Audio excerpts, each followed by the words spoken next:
La première question, c'est évidemment sur le prochain Tour de France. Le départ le 29 juin à Florence, en Italie. C'est dans maintenant un peu moins de 2 mois. On a tous hâte, et j'imagine vous aussi, Christian Prudhomme, d'être en Italie ce 29 juin. Oui, bien sûr, nous aussi, pour un grand départ qui sera inédit, puisque le Tour de France n'est jamais parti d'Italie. Ça tombe assez bien sur le centenaire de la première victoire d'un coureur italien, Ottavio Bottecchia. Ça tombe sur les 10 ans de la dernière victoire d'un Italien, Vincenzo Nibali, avec comme point de départ l'une des plus belles villes d'Italie et l'une des plus belles villes du monde. Florence, c'est un musée à ciel ouvert. Florence était candidate il y a une dizaine d'années. Et puis à cette époque-là, ne souriez pas, Jacques, nous avions choisi le Yorkshire, qui pour moi, à l'époque, n'était qu'un petit chien. Et en fait, ça venait juste après la victoire de Bradley Wiggins, premier Britannique vainqueur du Tour, et nous nous étions dit, après sa victoire sur le Tour, et surtout après la cérémonie d'ouverture des Jeux Olympiques de Londres, où on avait vu 3 personnages, la reine d'Angleterre à l'époque, Elisabeth II, James Bond, et Bradley Wiggins en t-shirt jaune dans le grand coup de gong. Et là, nous étions dit, il faut partir d'Angleterre. Et on avait essayé de faire en sorte que Florence soit candidate l'année suivante. Ça n'avait pas marché.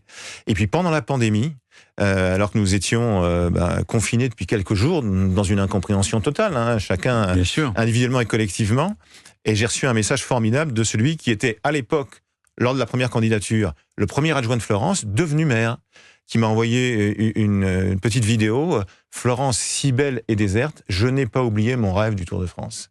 Et voilà, c'est reparti comme ça, avec la région d'à côté, la région Émilie-Romagne, avec le Piémont ensuite qui s'y est mis, et ça aboutit à ce grand départ donc du 29 juin prochain, Florence, toute l'Émilie-Romagne de l'Adriatique, et jusqu'à la sortie de Plaisance, en passant notamment par Bologne. Axel May. Oui, un grand départ qui sera un Tour de France qui sera doublement inédit, puisqu'il y a ce grand départ, c'est le 3e grand départ consécutif de l'étranger, ce qui était jamais arrivé. Alors là, c'est aussi parce qu'il y a eu la pandémie, donc inversion entre la Bretagne et le Danemark. Et Danemark, donc le Danemark il y a 2 ans, le Pays Basque l'année dernière, l'Italie cette année, et puis l'arrivée en raison des Jeux Olympiques qui aura lieu dans la plus italienne des villes françaises, Nice. Voilà, donc ça aussi c'est intéressant de noter que c'est quand vous disiez tout à l'heure, Jacques, avec Christian Prudhomme, il y a la volonté d'innover, de rendre encore plus passionnant le Tour de France. Une innovation comme ça, un nouveau départ de l'étranger, une arrivée à Nice, ça en fait partie, même si il y a eu quelques critiques habituelles. Pourquoi on part pas de France ?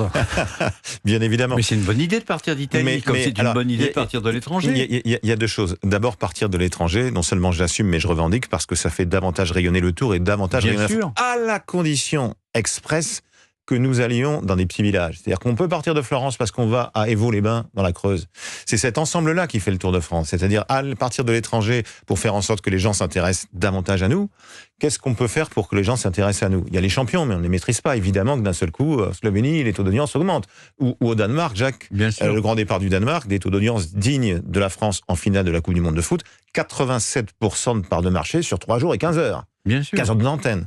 Donc il y a ça, il y a les grands départs, et ça, les grands départs, ils dépendent de nous. Donc faire en sorte que les gens s'intéressent à nous regardent, s'intéressent à notre pays, la France, mais encore une fois, à la condition qu'on aille à Castelnau-Magnoac il y a quelques années chez Antoine Dupont, le capitaine du 15 de France, à qui on souhaite une belle médaille à 7 et en or, évidemment avec ses coéquipiers pendant les Jeux Olympiques. Ou à Colombey-les-Deux-Églises chez le général de Gaulle. Ou à Colombey-les-Deux-Églises. Alors Colombey, évidemment que vous y êtes très sensible, comme nous tous. J'ai fait une réponse qui m'a paru curieuse lorsque quelqu'un m'a dit mais pourquoi ça n'était jamais arrivé ? Et j'ai répondu mais je n'aurais jamais osé. Et c'est assez paradoxal. En disant ça, ce qui est vrai, je me suis dit, mais qu'est-ce que tu dis ? Parce qu'il n'y a pas eu un endroit où je n'oserais pas. Mais Colombey, c'est tellement fort. Et en plus, partant de Florence, arrivant à Nice, nous savions très bien que pour les 80 ans du débarquement, nous n'irions jamais en Normandie. Et aller à Colombey-les-Deux-Églises, arriver au pied de la Croix de Lorraine, 80 ans après le débarquement, c'est quelque chose d'exceptionnel.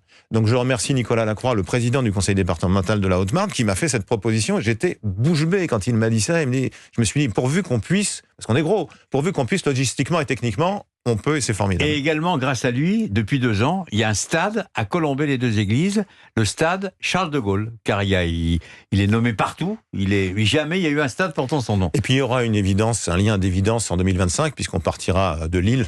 Donc voilà. Il y aura encore un peu du général de Gaulle, puisqu'il est né là-bas en 1890. Vous ne pouvez pas passer à Calais ? Après, ça m'arrangerait bien.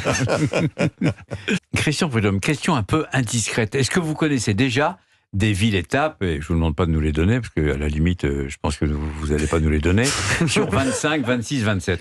Alors, sur Franchement. 25, bien sûr que oui. En fait, on travaille toujours sur 3 éditions d'affilée. Ah, d'accord. Donc là, on travaille sur 24, 25, 26. Oui, si vous prenez le tableau de service de Thierry Gouvenou, en ce moment, il peut être relativement intéressant pour vous. On va essayer de le piquer. Voilà, donc on travaille toujours sur 3 éditions d'affilée, sachant que pour les grands départs, ce qu'on appelle les grands départs, le départ du Tour de France, on a déjà des propositions pour 27, 28. Allez, on va dire qu'on flirte avec les 2030. Ah, quand même. Oui, mais sans que ce soit complètement décidé, mais il y a des gens qui se sont déjà positionnés, des villes, des régions qui se sont positionnées. Et des grandes villes étrangères, européennes. Oui. Déjà. Oui, bien sûr. C'est incroyable. Il y a encore Christian Prudhomme, des pays lointains qui postulent, ou c'est moins à la mode? Aujourd'hui, depuis quelques années maintenant, le règlement de l'Union cycliste internationale, l'UCI, a changé. C'est-à-dire qu'un grand départ pour un grand tour est limité à au maximum 4 heures de transfert en avion et 2 heures de décalage horaire. Donc ça limite quand même. Et c'est très bien pour des raisons évidentes de respect des champions et d'usure, mais c'est dommage pour les départements et territoires d'outre-mer français, quand on sait la passion des Antillais, des Martiniquais, des Guadeloupéens, le Tour de la Guadeloupe, c'est juste phénoménal. Quand on connaît la beauté de l'île de la Réunion avec les cirques, voilà, ça ferait des étapes extraordinaires. Mais Saint-Pierre-et-Miquelon, c'est un peu dur, c'est un peu compliqué. Petite étape formidable d'interview d'Éric Tabarly il y a 35 ans. Il y a une question aussi que je voulais vous poser. Est-ce que, par exemple, en ce qui concerne les villes choisies, il y a des villes qui vous persécutent, qui vous lâchent pas, en disant prenez-nous. Alors il y a des villes, oui, qui Ou c'est obsessionnel. Il y a des villes qui rêvent du Tour et qui donc recandidatent, etc., qui attendent 7, 8, 10 ans. Parfois ça ne marche pas parce que tout dépend du lieu. C'est évident que si vous êtes près des Pyrénées ou des Alpes, il y a une logique sportive.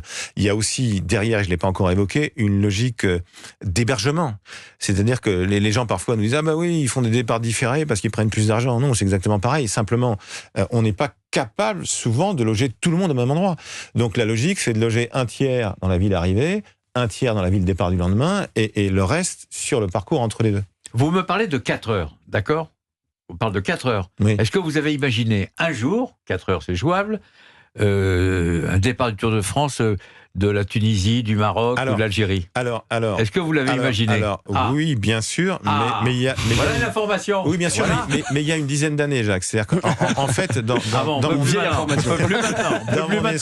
mon esprit, 2003, centenaire du Tour, Jean-Marie Leblanc a choisi la ville historique de 1903. Et je rêvais, moi, à l'époque, qu'en 2013, 100e édition du Tour, c'est le décalage avec les 2 guerres mondiales, eh bien, ce soit le Tour de demain, d'une certaine manière. Et donc, oui, à cette époque-là, nous sommes allés notamment à Alger, etc. Et j'avais rencontré d'ailleurs quelqu'un du ministre du Tourisme algérien qui m'avait dit, on a déjà la première étape, Dunkerque, Tamanrasset, et ça va faire un peu long. Le studio des légendes, Christian Prudhomme, le patron du Tour de France, est avec nous. 20h, 21h, c'est sur Europe 1. Réalisation Benoît Levionnois, collaboration Hugo Levé. À tout de suite.